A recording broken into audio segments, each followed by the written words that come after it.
Começa agora na Vibe Mundial, o programa da restauração, com Josmar Costa.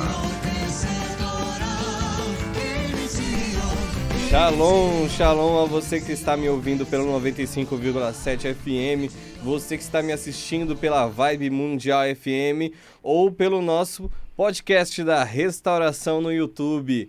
E se você não é seguidor ainda, segue, já clica aí no seguir, já dá aquela curtida lá.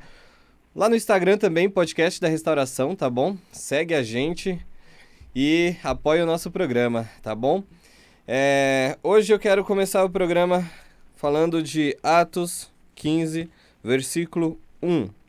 Entretanto, alguns homens desceram em Yehudá para Antioquia e começaram a ensinar os irmãos: vocês não podem ser salvos a menos que se submetam a Brit Milá, na forma prescrita por Moshe. Isso os levou a uma grande contenda e discussão com Shaul e Barnabá.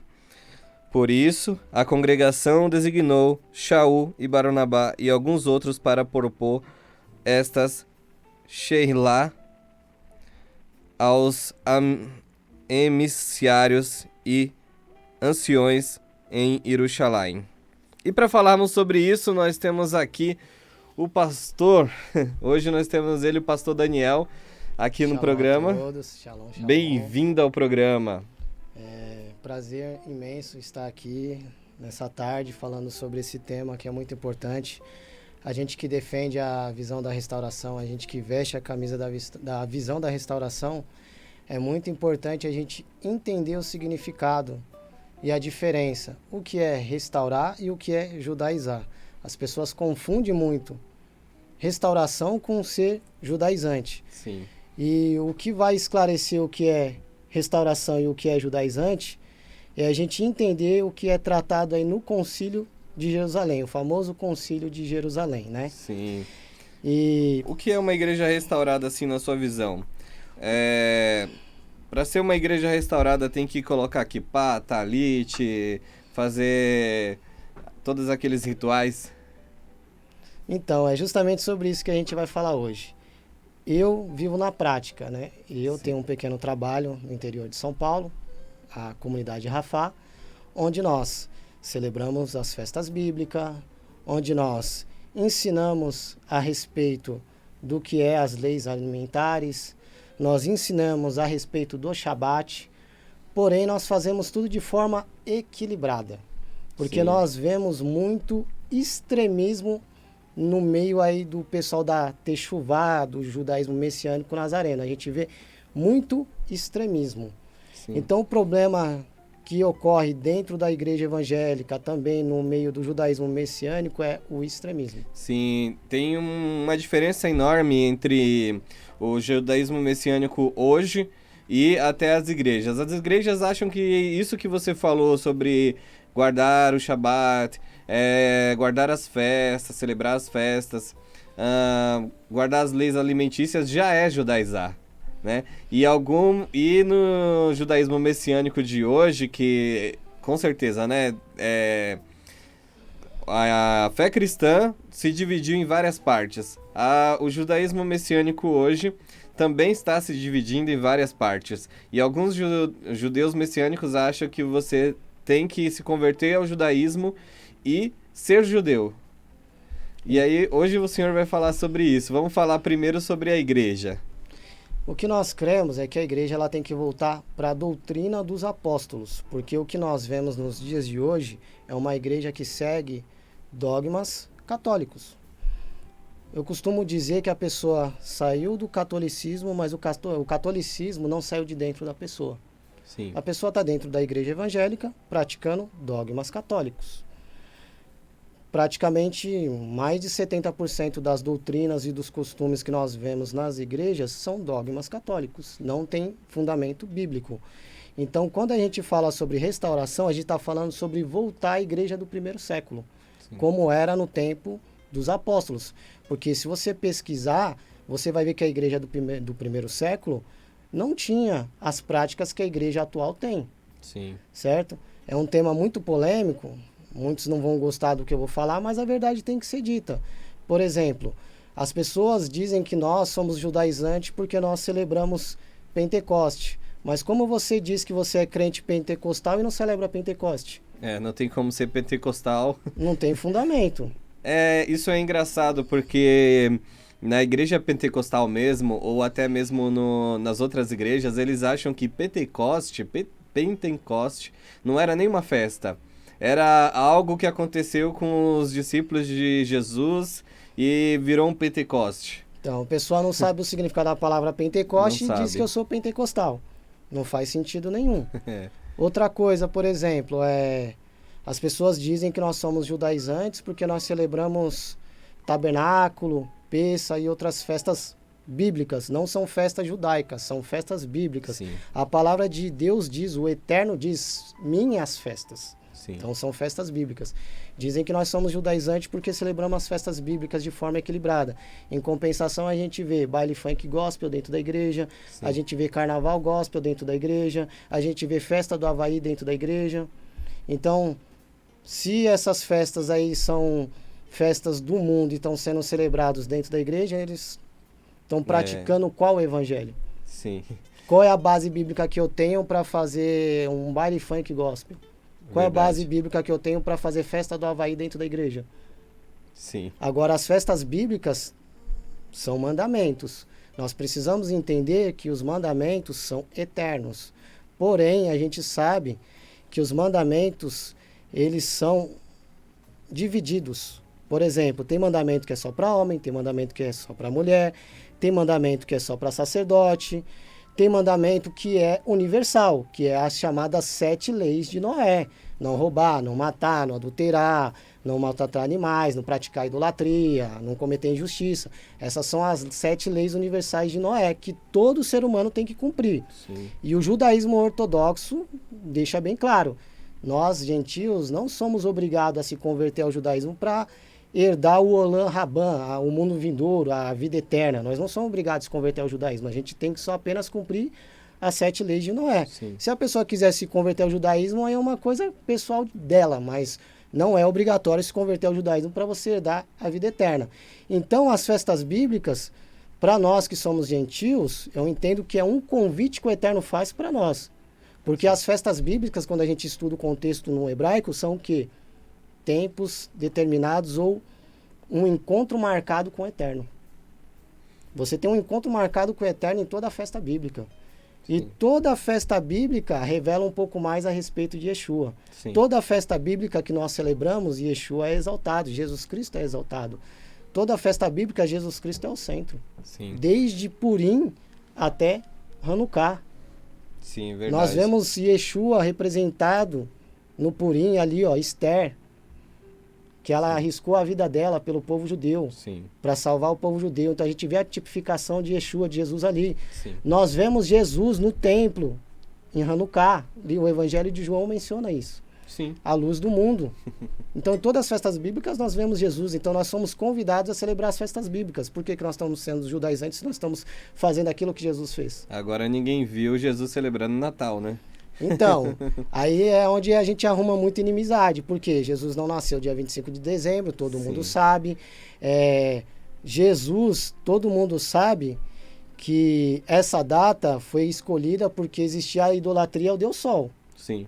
Então colocaram o aniversário de Jesus no dia 25 de dezembro. Para mim isso foi um jogo político-religioso. Sim, com certeza. Então muitas pessoas ficam bravas com a gente. Ah, você não celebra o Natal, não sei o quê. Você quer celebrar o Natal? Celebra, mas você está ciente que não é uma festa bíblica, não é um mandamento.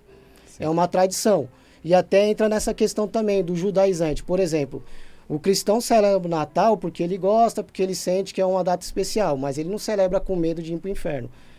Então, a mesma coisa entra na questão do judaizante. Você tem que celebrar o Shabat porque é algo que você entende que é importante, que é especial. Foi o dia onde Jesus mais realizou milagres, dia de descanso.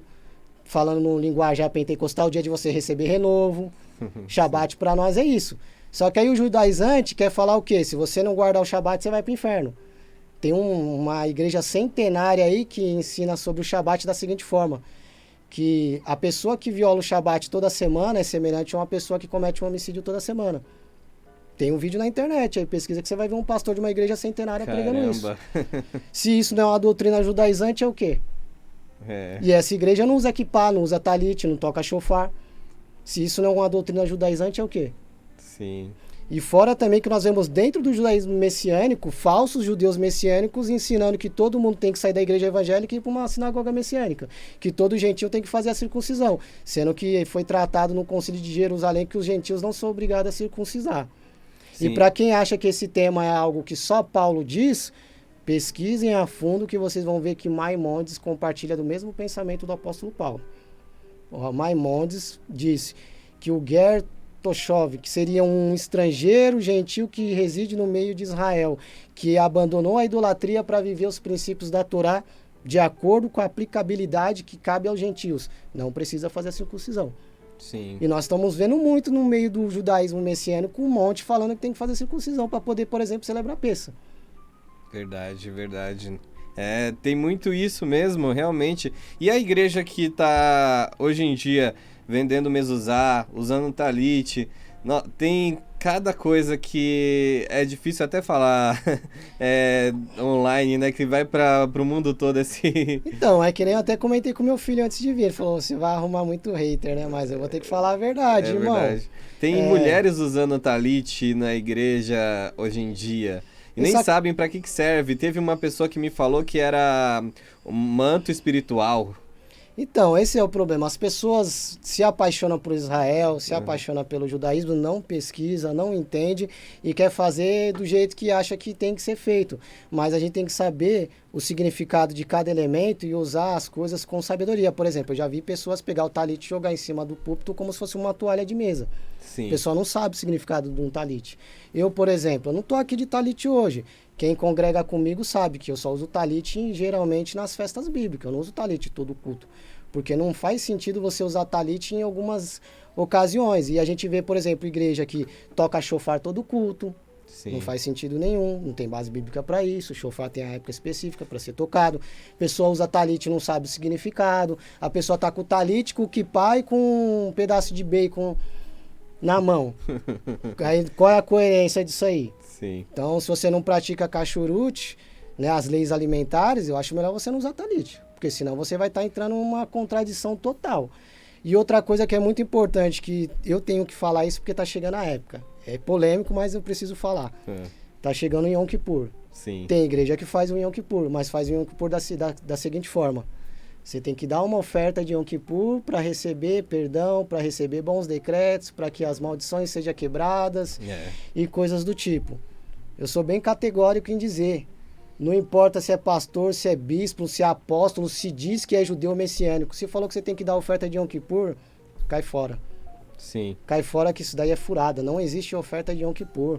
Jesus é o nosso Yom Kippur. Sim. Ele é o bode expiatório. Ele pagou os nossos pecados. Não existe isso. Ele é o cordeiro vivo que desceu do céu. Sim. Então não existe isso. Então isso aí é prática judaizante. Prática judaizante é isso. Você obrigar gentil a guardar Shabat, você obrigar gentil a fazer a circuncisão, você obrigar gentil a dar a oferta de Yom Kippur, isso é judaizante. Agora, eu celebrar as festas bíblicas de forma ordeira, de forma sensata, que revela ali mais sobre Yeshua, sobre Jesus, não é ser judaizante. Eu estou apenas sendo zeloso com a palavra de Deus. Sim. E eu estou cumprindo a missão que Paulo diz ali, que a igreja tem que provocar ciúme em Israel. Só que, infelizmente, a igreja fica com tanto medo de não ser rotulada como judaizante, que acaba caindo no antissemitismo. Porque existe o antissemitismo. Eu conheço muitas pessoas que, quando a gente fala de judaísmo, quando a gente fala de Israel, o pessoal fala que esse povo aí matou Jesus, tem que morrer tudo, tem aversão, é um povo amaldiçoado, Israel odeia a igreja e causa aquela confusão. Existe muito isso. Eu ouvi muito quando comecei a fazer o programa. Quando comecei a dizer que eu ia fazer um programa sobre esse tema, eu ouvi bastante. Então, eu até hoje, eu escuto muito essas questões. O pessoal vem me perguntar se nós somos judeus, quer saber o que é a comunidade Rafá. A gente celebra as festas bíblicas, as pessoas acham um pouco estranho. Mas quando a pessoa vai e presencia e tem a experiência, vê que não é um bicho de 7 cabeças. Sim. Tanto é que muitas pessoas que são pentecostal, quando vêm celebrar as festas bíblicas com a gente, a pessoa tem aquele mover. Sim. Porque para nós entendemos que a gente não precisa matar o mover do Espírito Santo. Porque alguns judaizantes dizem aí, não pode falar mais em língua, isso aí não existe, isso é coisa de pentecostal. Ou não pode mais falar Jesus, não né? pode mais falar Jesus. Agora também não pode mais nem ser pastor, agora tem que ser roche. Agora todo mundo é roche, ninguém é mais pastor, agora não existe mais igreja, agora é beit, é querilá. Não pode nem mais falar Bíblia, é só Tanar. Aí Sim. a pessoa que está me assistindo agora não sabe nem o que é Tanar. Sim. Brit Hadashah, você sabe o que é aí? Você que está aí, comenta aí. Tem um monte que nem sabe o que é isso. Sim. A pessoa começa a estudar judaísmo e chega Shalom Haverim, no shiur de hoje, nós iremos estudar a Parashá no Sefer Devarim. Sim. Quem está me assistindo aí entendeu o que eu disse? Muitos não entenderam. Tem que apertar a tecla SAP. É verdade. Então a gente está aqui para trazer o contexto original, não é para judaizar. Sim. É para mostrar para as pessoas que Jesus sempre foi judeu. Sim. Ele não deixou de ser judeu. Sim. Tem um coach famosíssimo aí, hypado na internet, que tem um vídeo que ele fala isso. Jesus sempre foi judeu. Maria não era católica, eles eram judeus, eles são judeus. Não era católica, não. E as pessoas ficam abismadas quando a gente fala que Jesus era judeu. Mas o principal de tudo, Jesus mesmo sendo judeu, ele não mandou a gente se tornar judeu. Sim. E também não mandou a gente virar cristão no sentido que as pessoas pregam em um cristianismo desconectado de Israel. Sim. Não existe igreja sem Israel, não existe Israel sem igreja. Nós somos co-herdeiros das promessas, como diz o apóstolo Paulo. Sim. Então a missão da igreja é o quê? É orar por Israel, para que Israel seja alcançada, para que Yeshua, Jesus Cristo, seja revelado ao povo judeu. E as pessoas não entenderam qual é a missão do judaísmo messiânico. A missão do judaísmo messiânico é levar Yeshua para o povo judeu, não é tirar crente da igreja e levar para a sinagoga messiânica. Sim. Se você vê qualquer um aí que se diz líder messiânico falando que você tem que sair da igreja evangélica e ir para uma sinagoga, é judaizante. Sim. Porque nós, por exemplo, que acompanhamos aí o Matheus Andona, podemos citar, porque muitos Sim. que estão assistindo acompanham o Matheus Andona. Sim. Você não vê ele ensinando isso. Ele não fala sobre isso, não. Ele não diz que você tem que largar a sua igreja, largar... E nem ao contrário também, né? Não, de jeito nenhum. O judeu também não tem que deixar de ser judeu e se converter ao cristianismo, não. Sim. Ele vai continuar sendo judeu, tendo o testemunho de Yeshua, tendo Exatamente. a Brit Hadashah e vivendo de acordo com os ensinamentos de Jesus, do Novo Testamento, da Brit Hadashah, Sim. e cumprindo os mandamentos que cabem a ele. Porque a responsabilidade de um judeu é diferente de um gentil. Sim. Então nós precisamos entender isso. Não precisa ficar fazendo um malabarismo teológico para provar que a lei foi abolida, não foi abolida. É simples. Gentil continua sendo gentil. Sim. Judeu continua sendo judeu. Tem mandamentos que são para judeu, tem mandamentos que são para gentil. Cada um vai cumprir a sua missão de acordo com aquilo que é lhe cabido. É como Paulo fala, aquele que é circunciso, permaneça circunciso. Aquele que é incircunciso, permaneça incircunciso. E não é por isso que você não vai herdar a vida eterna. Justamente porque não é pelas obras, é pela fé no sacrifício do Messias, de Jesus. Porque as pessoas confundem esse conceito, você quer ser salvo pelas obras. A questão não é ser salvo pelas obras. A questão é que se você realmente foi salvo, se você realmente recebeu Jesus Cristo e Yeshua como seu Salvador, você tem que procurar viver de acordo com as Escrituras. Então a sua conduta, o seu caráter tem que mudar. Andar E em boas obras. andar em boas obras. Não tem como, por exemplo, eu falar que sirvo a Deus, que eu sou discípulo de Jesus e não pratico caridade. Eu, por exemplo, tenho uma vida promíscua, Sim. a pessoa é mal pagador, a pessoa dá vários mau testemunhos em várias ocasiões. Então, não é questão de ser salvo pelas obras, é questão que o Tiago disse, que pelas suas obras que você vai mostrar Sim. qual é a sua fé é provada através das suas obras. Se você não tem obras, você não tem fé, não tem como. Uma coisa tá ligada à outra, porque as pessoas também nem sabem o que é o conceito fé. O que é fé? Firme fundamento, tal, o pessoal cita hebreus, mas fé no hebraico é o quê? Emuná. Emuná tem a ver com obediência, fidelidade, constância, tem a ver com tudo isso aí. Então, como que eu tenho fé e não obedeço? Sim. Como eu tenho fé e não pratico o que está nas escrituras? Sim. Não faz sentido. A igreja diz que você não precisa agradar a Deus em momento nenhum. Você não precisa agradar, porque estamos salvos pela graça, né? Então, para que agradar a Deus e fazer o que a Bíblia... Por exemplo, já começou com o Velho Testamento, né? Já chama de velho para que ninguém mais fale, isso aqui ainda dá para usar. Isso aí tá errado, né? A gente sabe que isso aí foi cunhado, se não me engano, por Marcião, né? Que criou essa nomenclatura. E hoje em dia, nas faculdades de teologia aí em Israel, nos Estados Unidos, lá fora, não existe mais essa nomenclatura.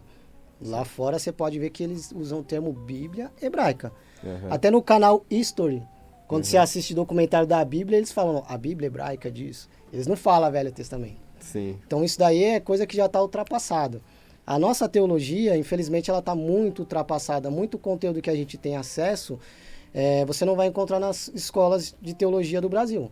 Você vai ter que estudar lá no Instituto Bíblico de Jerusalém, lá em Israel, ou na Kings, nos Estados Unidos, para você entender o verdadeiro conceito do que é o judaísmo dos dias de Jesus, o judaísmo que se desenvolveu no período da Idade Média, porque a gente vê também que as pessoas confundem. O judaísmo da Idade Média não é igual ao judaísmo dos tempos de Jesus. Tem práticas que existem no judaísmo nos dias de hoje que não existiam nos dias de Jesus. Sim. Então a gente precisa voltar lá no conceito original, lá atrás, e entender isso daí. Sim. Então quando a gente vai ver a igreja de Atos, a gente vai ver que tinha gentios e judeus caminhando juntos. Sim. E os gentios, a Bíblia fala sobre a questão do Shabat, mas a gente sabe que os gentios não têm a obrigação de guardar o Shabat da forma que os judeus guardam. E além de tudo, a gente sabe que quem aboliu o Shabat não foi Jesus, foi a igreja. Sim. Foram feitos concílios, demorou 400 anos para a igreja tirar o Shabat do povo. E foi o primeiro a ser tirado, né? Porque o Shabat é uma das festas. Sim, mas as pessoas têm um conceito pejorativo e errado sobre o Shabat justamente por causa dessa igreja centenária que ensina que se você não guardar o Shabat, você vai para o inferno. Sim. E não é dessa forma que funciona. A gente tem que entender que o Shabat é um dia de festa, um dia de alegria, um dia de você receber renovo, descanso. Então, quando a gente fala do Shabat de uma forma equilibrada, as pessoas mudam o conceito. Agora, quando impõe, você não pode trabalhar no sábado. Se você é comerciante, você tem que fechar seu comércio no sábado. Aí já cria um bloqueio. A pessoa já não quer saber de Shabat porque acha que é um fardo. Mas o Shabat não pode ser um fardo. O Shabat tem que ser uma dádiva. Sim. A mesma coisa são as festas. Sim. Quem tem uma visão espiritual mais ampla sabe que as festas são portais no mundo espiritual que se abrem. Ali o portal espiritual está aberto. Então, não é fazer pensando em receber troca, mas cada festa ali tem uma bênção específica reservada para aquela festa. Verdade. E para concluir o que você disse, não é impondo as pessoas a aguardar ou a fazer. A pessoa tem que sentir de dentro dela que ela precisa guardar, não é verdade? Sim, é por fé e por amor. Não é por obrigação, né? Até eu queria compartilhar aqui com vocês um pensamento aqui do Ben Burton, muitos conhecem ele, né? Que ele tem um estudo que diz o seguinte, que os gentios não são obrigados a guardar os 613 mandamentos da Torá, tem que guardar apenas as 7 leis de Noé, porém nós somos convidados a celebrar o Shabat e as festas bíblicas. Mas convidados, né? Olha a diferença, convidados e obrigados. Nós somos convidados, nós não somos obrigados. Então, o gentio que não celebra as festas bíblicas, que não guarda o Shabat, ele não está pecando. Para o judeu é pecado, para nós gentios não é pecado. É isso que as pessoas precisam entender. Mas nós somos convidados, certo? Aí eu posso dizer o seguinte, como que você pode recusar um convite do Eterno? É verdade. Um exemplo, vai. Seu patrão te convida para a festa de aniversário dele. Você vai falar que não vai? Não mesmo. Não tem como. Sim. Mas é diferente ele te convidar e outra coisa ele falar para você, você tem que ir na minha festa de aniversário, se você não for, você vai ser mandado embora por justa causa. Olha a diferença. Sim. Então a gente é convidado a celebrar as festas bíblicas, a gente é convidado a celebrar o Shabat de forma equilibrada. Eu não vou proibir ninguém de trabalhar no sábado, se precisa trabalhar no sábado. Sim. Eu não vou falar, você não pode trabalhar, porque é melhor trabalhar no sábado do que procurar emprego na segunda. Sim, verdade. A gente tem que entender que a gente está no Brasil, a gente não tá em Israel. Então Sim. tem que ter equilíbrio. Por exemplo, também, eu já presenciei aí, líder querer obrigar a pessoa a faltar no serviço no Yom Kippur. Sim, verdade. Não tem como fazer isso. E eu quero te convidar a vir outros dias para a gente continuar essa mensagem, porque agora terminou o programa. Muito obrigado a você que está me assistindo, a você que está me ouvindo. Shalom, até o próximo programa. Shalom a todos.